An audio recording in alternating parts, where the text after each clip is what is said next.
This is Ujjwal Kashyap and I welcome you at iDesireUPSC. 14. Political parties, 1947-1964, the Congress. India is virtually the only post-colonial nation to sustain a system of parliamentary government for over 50 years after independence. It is, of course, true that throughout the Nehru years Congress was dominant politically and retained power at the center and in almost all the states. But, simultaneously, a multi-party system based on free competition among parties and strong parliamentary institutions also developed from the beginning. The nature and working of the party system in place at the time of independence with several political parties, the Congress, the Socialist Party, the Communist Party, the Kisan Mazdoor Praja Party and the Bharatiya Jan Sangh, functioning actively and successfully in 1951-52 was crucial to the development of parliamentary democracy in India. All the major political parties were national or all India in character, in their structure, organization, programs and policies, even when their political bases were limited to specific areas or classes and sections of society. They had national objectives, took up significant all India issues, sustained an all India leadership and put forward programs concerned with the social, economic and political development of the country as a whole. Though the opposition parties remained individually quite weak compared to Congress in terms of mass support as also seats in parliament and the state legislatures, they were quite active and politically did not play just a peripheral role. They vigorously campaigned for alternative sets of economic and political policies. More significantly, non-Congress candidates polled more votes than the Congress in the general elections of 1951-52, 1957 and 1962, and, despite the first-past-the-post electoral system, they captured 26% of the Lok Sabha seats in 1952, 25% in 1957 and 28% in 1962. They fared even better in the state assemblies where their strength was 32% of the seats in 1952, 35% in 1957, and 40% in 1962. What is even more important, they put considerable pressure on the government and the ruling party and subjected them to consistent criticism. In practice, they also wielded a great deal of influence on public policies, in fact, quite out of proportion to their size. Opposition parties remained weak in this period because of their inability to unite. They found they had more in common with one or the other wing of Congress than with each other.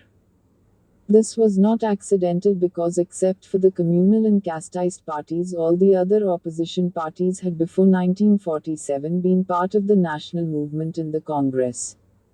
It was only when the left and right parties could unite, formally or informally, that they could defeat the Congress in 1977 and 1989. The Indian National Congress was then the most important political organization in India at independence and, in fact, throughout the Nehru era. There was no alternative to it on the horizon. It enjoyed immense prestige and legitimacy as the leader and heir of the national movement. Its reach was national, it covered the entire subcontinent. Its social base extended from the metropolitan cities to the remotest of villages and from the big capitalists to the rural poor. Congress gave the country a stable government. It was a major instrument of the political stability India enjoyed for several decades. It is axiomatic among historians and political scientists that after independence Congress was transformed from a movement into a party.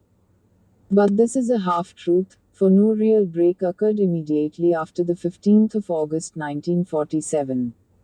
In fact, this was the problem that Congress faced. In the changed circumstances it could no longer be the leader of a mass movement, but could it become a modern party for forming a government, and yet retain the character of a broad coalition for the purposes of nation building. As a party, it had to have a certain organizational cohesion. This it secured by introducing, at Sardar Patel's initiative, a provision that no person belonging to any other political party or group, which had its own constitution and organizational structure, could be its member. It had permitted this before 1947 when the Congress Socialists and the Communists were its members, even while forming their own parties. But it retained its ideological and programmatic diversity and openness as also a certain organizational looseness. The Congress Socialists misunderstood the emerging character of Congress and assumed, especially after the Patel Amendment, that it was no longer to be broad-based and was being transformed into a right-wing bourgeois party with a definite ideological and programmatic commitment to the capitalist path of development. Given these perceived differences, the Socialists decided to leave Congress. This was certainly a blow to the broad-based character of the party. Jawaharlal Nehru, on the other hand, was convinced that it was both possible and necessary to retain the all-embracing consensual character of Congress and that without its leadership the country would neither be politically stable, nor capable of economic and social development. He was therefore unwilling to divide the party along left-right lines and stayed with Congress, as did a large number of the Congress Socialists who saw Congress and Nehru as more effective instruments of socialism and social change. However, realizing that the departure of the Socialists would adversely affect the socialist aspirations of Congress, he made, as we shall see, several attempts to bring them back into the party or at least to get their cooperation in his nation-building efforts. He also constantly strove to reform Congress and give it a left turn, however arduous the task. He also adopted a reconciliatory approach towards political opponents other than the communalists. Congress did, of course, become after 1947 a distinct political party, competing with other parties for political power, but it did not become a monolithic party. It retained its amorphous and national consensual character with a great deal of ideological flexibility and vagueness. Though the party observed a certain degree of discipline, its functioning and decision-making remained democratic and open. There was still a great deal of debate within it, as also tolerance of different viewpoints, tendencies and open dissent. The views of the party members got reflected in the All India Congress Committee (AICC) and the annual sessions of the party. The district and provincial party organizational structures also functioned effectively and conveyed to the leadership the different points of view prevailing in the party. Important in this respect was the role of Nehru, who functioned as a Democrat inside the party as also in relation to the opposition parties. Congress also remained sensitive to and functioned as the medium for the reconciliation, accommodation and adjustment of diverse and divergent class, sectional and regional interests, as it had done during the period of the anti-imperialist struggle. It also had the capacity to contain, compromise and reconcile different and competing points of view within the party. While placating the propertied and socially dominant groups, it was simultaneously able to appeal to the poor and the deprived. It was also able to accommodate new social and political forces as they gradually emerged and entered the political arena, especially as the left parties failed to represent and mobilize them. This all-embracing, inclusive character Congress was able to retain in part because of its inheritance in the national movement, but largely because of the Nehruvian notion that national consolidation, democracy and social change required the active or passive consent of the overwhelming majority of the people. During the Nehru era, Congress remained basically a party of the center or middle with a left orientation, in other words, a left-of-center party, though it had right and left minorities at its flanks. Broadly, it stood for nationalism, economic development, social justice, redistribution of wealth and equalization of opportunities encompassed by the broad idea of democratic socialism. As a centrist party, it had three important features. First, the opposition parties, other than the communal parties, were able to influence it through their mass agitations or through like-minded groups within it, for there always existed inside Congress groups which reflected the positions of the opposition parties. Second, this conciliatory attitude led to the opposition parties being open to absorption. Congress was able to absorb the social base, cadres, programs and policies of the opposition parties, and to pacify and co-opt popular movements through concessions and conciliation. Third, the opposition parties, both of the left and the right, tended to define themselves in extreme terms in order to prevent their cadres and followers, and even leaders, from being co-opted or absorbed by Congress. This happened whenever the socialist and communist parties adopted realistic demands or followed a non-antagonistic approach towards Congress and its policies. But these extreme positions also had negative consequences for the parties concerned. They tended to isolate them further from public opinion and also made them vulnerable to splits. Leadership of party versus government. A major problem that Congress had to decide on as a party at the very outset was what would be the precise relationship between the leadership of the party and that of the government. In November 1946, Nehru joined the interim government and resigned from the party presidentship on the ground that the two roles of the leader of the government and the president of the party could not be combined. His successor as Congress President, J.B. Kripalani, however, demanded that the president of the party and the CWC should have a direct role in government policy making and that all government decisions should be taken in consultation with them. Nehru and Sardar Patel and other leaders holding government positions did not agree with Kripalani. They said that the proceedings and the papers of the government were secret and could not be divulged to persons outside the government. The party, they argued, should lay down general long-term policies and goals but should not interfere with the specific problems of governance. The government, in their view, was constitutionally accountable to the elected legislature.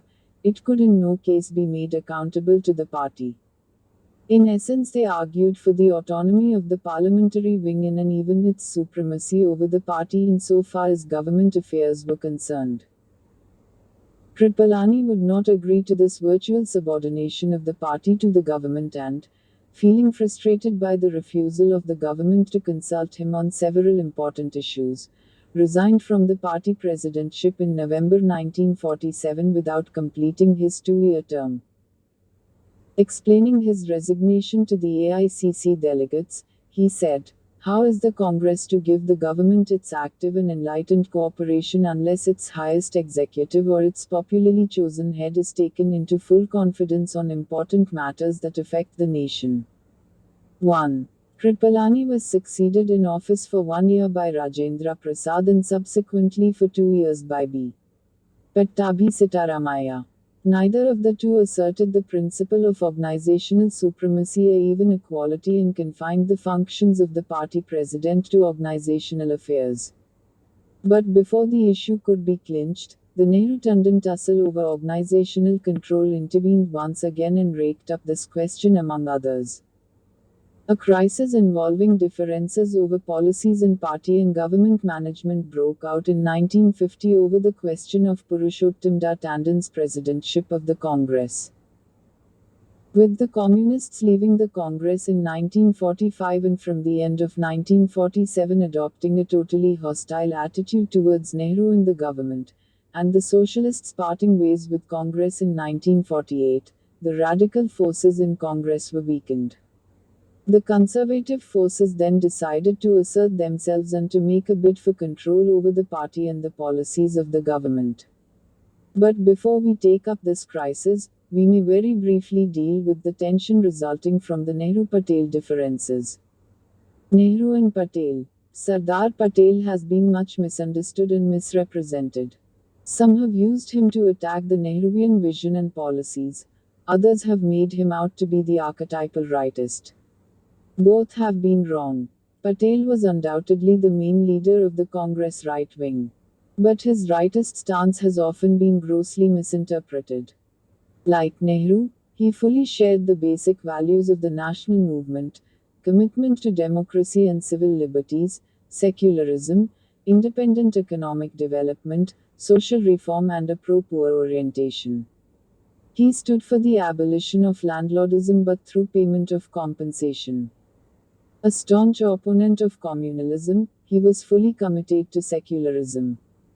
In 1946–47 he took ruthless action against the rioters. In 1950 he declared, "Ours is a secular state. We cannot fashion our policies or shape our conduct in the way Pakistan does it. We must see that our secular ideals are actually realized in practice. Here every Muslim should feel that he is an Indian citizen and has equal rights as an Indian citizen. If we cannot make him feel like this, we shall not be worthy of our heritage and of our country." Point 2. He was also utterly intolerant of nepotism and corruption. Patel's conservatism, however, found expression with regard to the questions of class and socialism. Before 1947, he had opposed the Socialists and the Communists. After 1947, he argued successfully both for stimulus to private enterprise and the incorporation of the right of property as a fundamental right in the Constitution. Thus, the right-wing stance of Patel was basically a matter of social ideology. But his positive approach to capitalism and the capitalists was combined with total personal integrity and an austere lifestyle. He collected money from the rich for the national movement, but none dare offer him a paisa for his own or his family's use. In fact, the relationship between Nehru and Patel was highly complex. Historians and political scientists have generally tended to emphasize the differences between the two and overlooked what they had in common. Certainly, their differences and disputes were real, as also significant, but they have been exaggerated to the extent of falsifying history. Patel and Nehru had temperamental as well as ideological differences. After 1947, policy differences on several questions cropped up between them. The two differed on the role and authority of the Prime Minister, the manner in which the riots of 1947 were to be handled, and the relations with Pakistan. The election of Purshottamdas Tandon as Congress President in 1950 created a wide breach between them. Nehru opposed, though unsuccessfully, Patel's view that the right to property should be included among the fundamental rights in the Constitution.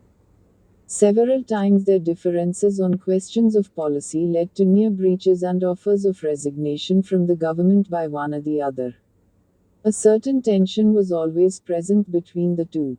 Yet, the two continued to stick and pull together, and there was no final parting of ways. This was because what united them was more significant and of abiding value than what divided them.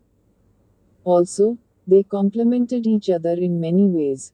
One was a great organizer and able administrator, the other commanded immense mass support and had a wide social and developmental perspective. If anything, Patel buttressed Nehru's role even while challenging it in some respects.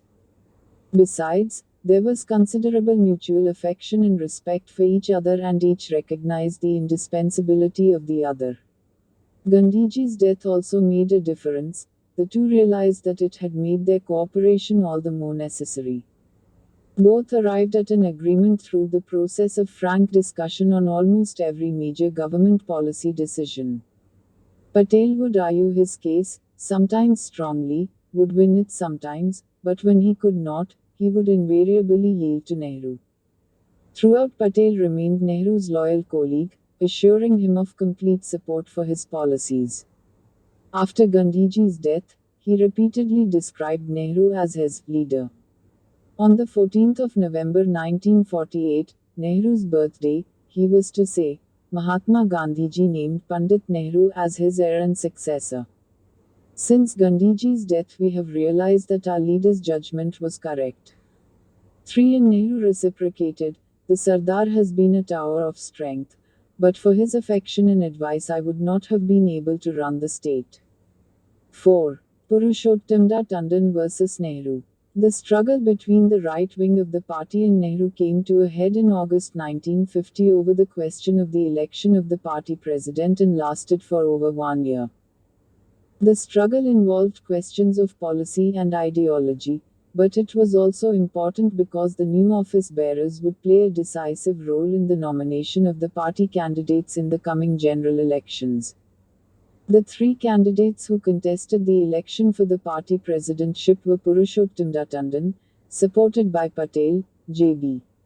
Kripalani, supported by Nehru, and Shankar Rao Dio. Nehru was opposed to Tandon because of his overall conservative social, economic and political outlook. He made it clear that he would find it difficult to continue as a member of the Congress Working Committee or even of the government if Tandon were elected. Supporters of Tandon, on the other hand, hoped for his election, to curb Nehru, to change his foreign, economic and social policies, especially his policies towards Pakistan and the Hindu Code Bill. In a closely fought election on the 29th of August 1950, Tandon won with 1,306 votes, with Kripalani getting 1,092 and Dio 202 votes. Subsequently, Tandon packed the CWC and the Central Election Committee with his men. After a great deal of internal debate and tussle, a large number of congressmen, led by Kripalani, resigned from the party in June 1951 and formed the Kisan Mazdoor Praja Party, even though Nehru and Azad advised against the step. Nehru now decided to give battle. Regarding the Congress as indispensable, Patel having died on the 15th of December 1950, he decided to intervene directly in party affairs. While keen to preserve party unity, he was not willing to let the right wing dominate the party or the coming election process. With great skill and determination in bringing into play his considerable political talents, he got the AICC to pass resolutions fully endorsing his social, economic and foreign policies. Then, on the 6th of August 1951, he resigned from the Congress Working Committee and the Central Election Committee, asking congressmen to choose which viewpoint and outlook are to prevail in the Congress, Tandon's or mine. Point 5 There was no doubt as to what the congressman's choice would be, especially in view of the coming elections, which could not be won without Nehru's leadership and campaigning. Instead of accepting Nehru's resignation, Tandon, fully realizing that Nehru's political position was stronger than his own or his friends, decided to himself resign. The AICC accepted Tandon's resignation on the 8th of September and elected Nehru to the Congress presidency. Nehru accepted the AICC decision, even though he was in principle opposed to the Prime Minister being the party president. But then he had already said earlier that necessity might compel him to do so in special circumstances. Point 6. The entire episode led to little bitterness as Tandon resigned, with grace and little recrimination, and Nehru graciously asked Tandon to join the working committee under his leadership. The offer was immediately accepted by Tandon. Nehru also asked the dissidents to rejoin the party, and several of them, including Rafi Ahmed Kidwai, did so. Nehru now emerged as the unchallenged leader of the party. The leader who had the final word in the party is also the government, and he enjoyed this position till his death in 1964. Though he failed to bring Kripalani and many other rebels back to the party, he succeeded in maintaining the pluralist, consensual as also the left-of-center character of the Congress. Another aspect of the conflict between Nehru and Tandon was connected to the relationship between the party organization and the parliamentary party and the government, which had cropped up earlier during Kripalani's presidency. After his election as Congress president, Tandon had again raised the issue of the party control over the government, and he and his supporters had declared that the Prime Minister and his cabinet must carry out the mandate given by the party and be responsible to it for the carrying out of policies. However, Tandon's resignation in Nehru's presidency confirmed the prominent role of the Prime Minister and the cabinet in the formulation and carrying out of the government policies. The party president and the Congress Working Committee were to concentrate on the organizational aspects of the party. Though Nehru never again became the president of the party after 1953, there was no conflict between the party and the government in his lifetime. After Nehru too, it has been widely accepted that in a parliamentary democracy where the executive is directly or indirectly elected by the people, There cannot be two centers of power, and the real state power has inevitably to reside in the parliamentary wing. But the situation in India in this respect is not like that in Britain or the US, where the party leadership plays a subsidiary role. In Congress, the party president matters much more. The party plays an important role in formulating policies and in selecting the candidates for the state and parliamentary elections. Also, in a vast country like India with a largely illiterate population, the ruling party and its political workers are needed to act as links between the government and the people, to convey popular grievances to the government leaders and to explain the government policies to the people. The party alone can guarantee the proper implementation of government policies and provide a check on the bureaucracy. For example, a proper implementation of land reforms could have been achieved through an active and alive party. Unfortunately, even while realizing the importance of the party, Nehru and his colleagues neglected the organization and failed to assign its cadre proper tasks, as also to give them their due honor and importance. Instead, there was a certain devaluing and atrophying of the party and party work. Everybody who mattered in the party wanted to be in parliament or state legislatures and then occupy ministerial chairs. Ministers and legislators took up party work only when pushed out from ministerial and legislative positions, and they often did that too so that they could maneuver themselves back into parliamentary positions. N. Sanjeeva Reddy, who left the chief ministership of Andhra to become the president of the party, was to publicly remark that a junior ministership in a state government offered greater satisfaction than presidency of the Congress party. Point 7. At the same time, that the party still mattered is confirmed by the fact that almost every prime minister after Nehru either tried to have a henchman or a sycophant as the party president or himself assumed the party presidency. Intra-Congress rivalry. Even in the early years there were signs that Congress was gradually beginning to lose touch with the people and its standards beginning to decline. A certain tendency towards deterioration is perhaps inevitable in a ruling party, but the deterioration and decline should remain within reasonable bounds. This was certainly the case with the Congress in the early years after independence, but the erosion of the party values and standards was still worrisome. There were certain tendencies in the party which were fraught with danger. There was, as a political scientist said, increasing corruption, disillusionment, and loss of elan in the Congress party. 8 or, as Nehru bemoaned as early as 1948, the progressive collapse of the moral and idealistic structure that we had built up. Point 9. A patronage system was initiated especially in the rural areas, leading to the emergence of political brokers and middlemen and vote banks. Factions, factionalism and factional intrigues and disputes, often based on personal and group interests, though sometimes involving ideological and policy differences, emerged, leading even to non-democratic functioning at the lower levels of the organization and tarnishing the image of the party.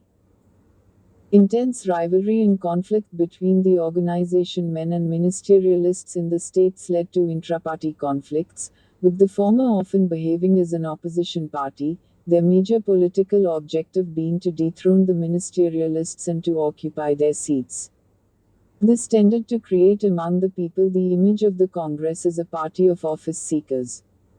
Above all, there was the increasing loss of idealism and neglect of ideology, especially as concerns social welfare and social transformation. The net result was that the Congress increasingly lost touch with the people, and it no longer appealed to the intelligentsia and the younger people, and was therefore unable to recruit the best of them into the party. Most of the idealist youth preferred to join the opposition parties. The Congress was thereby failing to train a new generation of leaders to replace those thrown up by the national movement. The deterioration was beginning to affect all political parties, but it affected the Congress to a much greater extent, it being the ruling party. Nehru was, of course, aware of this state of affairs in the country and in the Congress. In a mood of disillusionment, despair and despondency, he wrote in 1948, it is terrible to think that we may be losing all our values and sinking into the sordidness of opportunist politics. In 1949, our standards have fallen greatly. Indeed, we have hardly any standards left except not to be found out. And then, again in 1950, we have lost something, the spirit that moves, and unless we recapture that spirit, all our labor will yield little profit. 10 In 1957 he told the Congress MPs, the Congress party is weak and getting weaker. Our strong point is the past. Unless we get out of our present truth, the Congress party is doomed. 11. Unfortunately, Nehru was no party organizer or reformer, nor did he and other tall leaders working in the government have time to devote to party organization. The important work of building the party and toning it up were neglected during the years of Nehru's total dominance of the party and the government. In fact, Nehru was compelled to rely on the state party bosses for running the party machine. Nevertheless, being very much an ideologue, he made several major attempts to keep the party anchored ideologically and politically to its socialist and idealist moorings.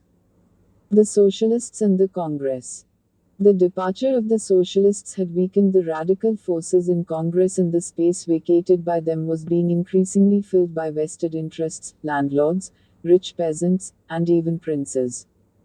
Nehru realized that Congress had been weakened ideologically by the absence of the Socialists and that he was gradually being hemmed in by conservative modes of thinking.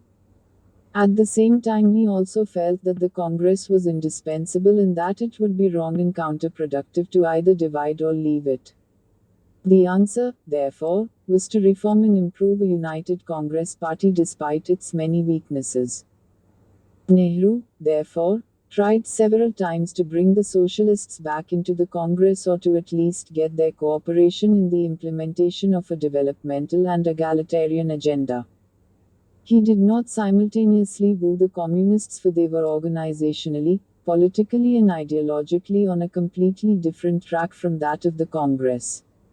But he did try, with some success, to bring the Communists into the mainstream of parliamentary politics. The Socialists, on the other hand, Nehru felt, had the same principles and objectives as he had. Moreover, he had a great personal regard and affection for several socialist leaders, especially Jayaprakash Narayan, who was close enough to him for years to address him as "Bhai, brother." His first attempt to bring the Socialists back into the Congress was in 1948 itself, when he expressed his distress at the growing distance from them, which, he said, was not good either for us, the Congress, or the Socialist Party, and certainly not good either for the country. 12 But the Socialists were still quite angry with and critical of Nehru.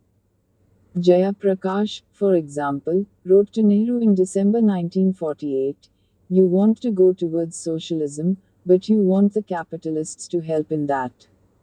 13 He also told Nehru in March 1949 that the proposed legislation outlawing strikes in the essential services was an ugly example of growing Indian fascism. 14 Nehru in turn felt that the Socialists continue to show an amazing lack of responsibility and constructive bent of mind.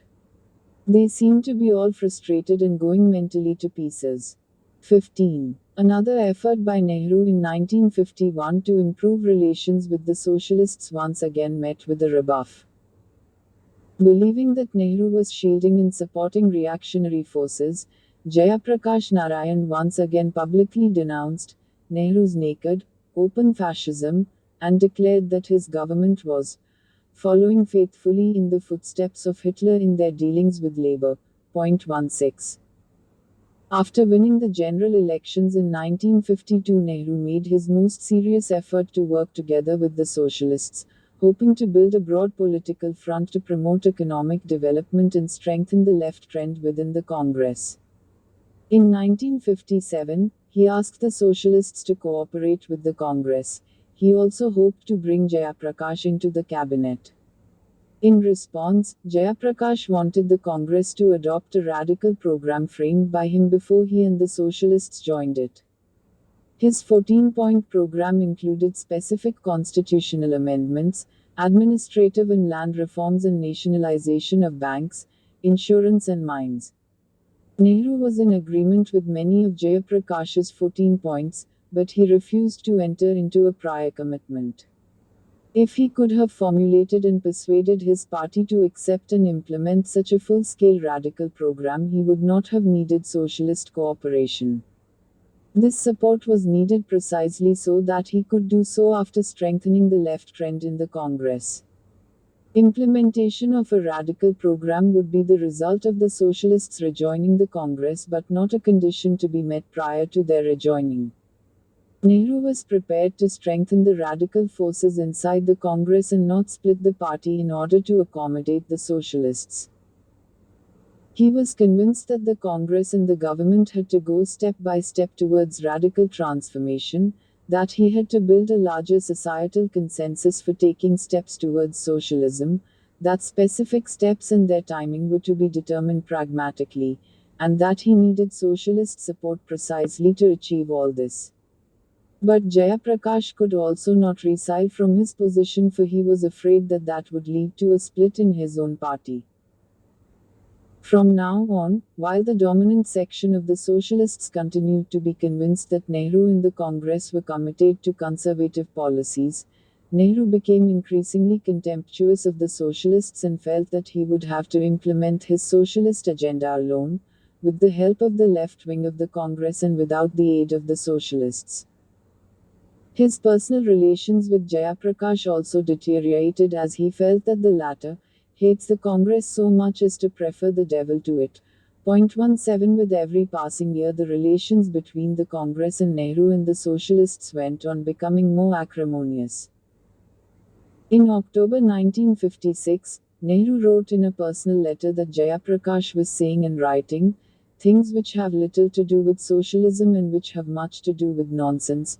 18 He also felt that Jayaprakash was, in the words of S. Gopal, willing to join forces with any group in order to defeat the Congress. More specifically, he accused Jayaprakash of supporting the Swatantra Party and encouraging the Hindu communalists. Jayaprakash in turn accused Nehru of having deteriorated from a national leader to a partisan of the Congress. 19 Clearly, this was also the beginning of the socialist policy of anti-Congressism, which went far beyond opposition to the Congress on the basis of a left or socialist critique. The other side of the medal was that this policy tended to weaken the socialists themselves and led to splits in their rank, and with every split some socialists joined the Congress. Socialism in the Congress. With his failure in seeking the help of the Socialists to renovate the Congress and shake it out of its staleness, Nehru decided to act on his own, by radicalizing party policies, especially with regard to the limited steps taken so far for social equality and equity as also economic development. In 1953 itself he had adopted the policy of extending land reforms from the abolition of landlordism to the fixation of ceilings on land holdings. Then came the adoption of the socialist pattern of society as the objective of the Congress at its Avadi session in January 1955. The Avadi resolution declared, planning should take place with a view to the establishment of a socialistic pattern of society, where the principal means of production are under social ownership or control, production is progressively speeded up, and there is equitable distribution of the national wealth. 20 The second and third 5-year plans provided further commitment to the socialistic pattern of society. But Nehru defined this in quite a flexible manner, all the while putting strong emphasis on modernization of the economy and increased production. While placing the second 5-year plan before Parliament, he stated, I do not propose to define precisely what socialism means, because we wish to avoid rigid or doctrinaire thinking. And then added, but broadly speaking, we mean a society in which there is equality of opportunity and the possibility for everyone to live a good life. We have, therefore, to lay great stress on equality, on the removal of disparities, and it has to be remembered always that socialism is not the spreading out of poverty. The essential thing is that there must be wealth and production. 21 in the chapter on the objectives of planned development, which he wrote for the third five-year plan document, after reiterating the objective of planning in the same terms as the Avadi resolution, he quoted from the second plan: the socialist pattern of society is not to be regarded as some fixed or rigid pattern. It is not rooted in any doctrine or dogma. Each country has to develop according to its own genius and traditions. Economic and social policy has to be shaped from time to time in the light of historical circumstances. 22. An indirect result of the left turn taken by the Congress was the adverse impact on the political fortunes of the parties of the left and the right, which tended to get marginalized. In particular, by stealing the thunder of the socialists and the communists, it also tended to promote dissensions and division among them. The Congress moved further to the left, programmatically, when, at its Nagpur session in January 1959, it passed a resolution declaring that the future agrarian pattern should be that of cooperative joint farming. Initially, service cooperatives were to be established, which would ultimately be transformed into farming cooperatives on a purely voluntary basis.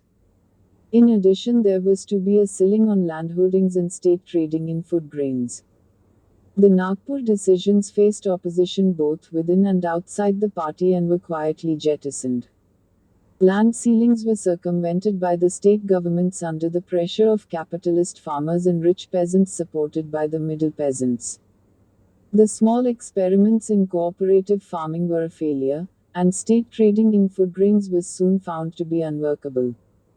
Nehru was quite willing to learn and discard unworkable policies, and except for the land ceilings, other aspects of the Nagpur resolution were soon abandoned. However, the commitment to socialism was once again vigorously asserted at the Bhubaneswar session of the Congress in January 1964. While refusing to let the Congress be divided sharply on a left-right basis, Nehru kept the Congress on a left-of-center course. He consistently attacked the right-wing parties and individuals and treated the left parties with respect even while criticizing them and making clear his differences with them. Decline of Congress. The stronger assertion of its commitment to socialism did not stop the rot in the Congress party. There was growing criticism of the party in the country as also disillusionment with it. Also, internal divisions in the party were growing more serious. The old leaders had grown jaded while new suitable leaders were not coming forth. The party organization continued to weaken. The party had been in power too long. A large number of congressmen were no longer satisfied with party work, they hungered for official positions, influence, and patronage. Administrative corruption was beginning to go beyond tolerable limits. The Congress was drifting away from the people and losing ground to the opposition in the states. The growing weakness of the party was revealed by the loss in 1963 of 3 prestigious Lok Sabha by-elections in the party strongholds. People had begun to ask the questions: after Nehru, who? And after Nehru, what? Nehru, aided by the Madras Chief Minister, K. Kamraj, now made a last effort to infuse new life into the party and restore the balance between the party and the government. This was sought to be achieved through what came to be known as the Kamraj Plan, produced in August 1963 at a meeting of the Congress Working Committee. The essence of the plan was that a number of leading congressmen who were in the government as union cabinet ministers or as chief ministers in the states should voluntarily resign from their posts and take up party organizational work in order to revitalize the party. Nehru was to decide whose resignations were to be finally accepted. This would also enable Nehru to cleanse the party at the top. The Kamraj plan received enthusiastic response from the party rank and file. Immediately, nearly 300 resignations from ministerial posts, including those of all members of the Union Cabinet and all chief ministers, followed. On the 24th of August, Nehru announced the acceptance of the resignations of 6 senior cabinet ministers: Morarji Desai, Lal Bahadur Shastri, S.K. Patil, Jagjeevan Ram, B. Gopala Reddy and K.L. Shrimali, and 6 chief ministers. The Kamraj plan had, however, come too late. Nehru was already ailing and suffered a stroke at Bhubaneswar in January 1964 and did not have the energy to take the necessary follow-through action.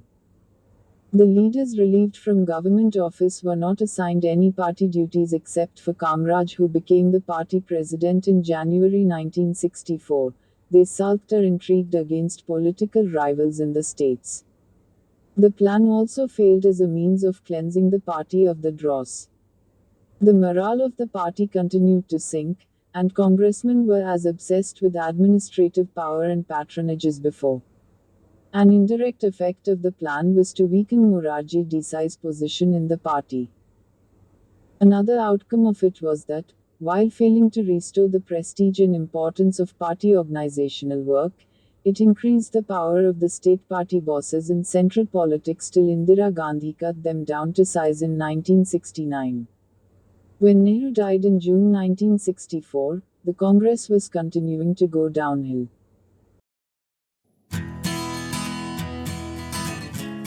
I hope the session was helpful to you. If you want to support us, you can subscribe to our channel, share it with your friends and other learners interested. Catch you in our next session. As of now, thank you. Jai Hind.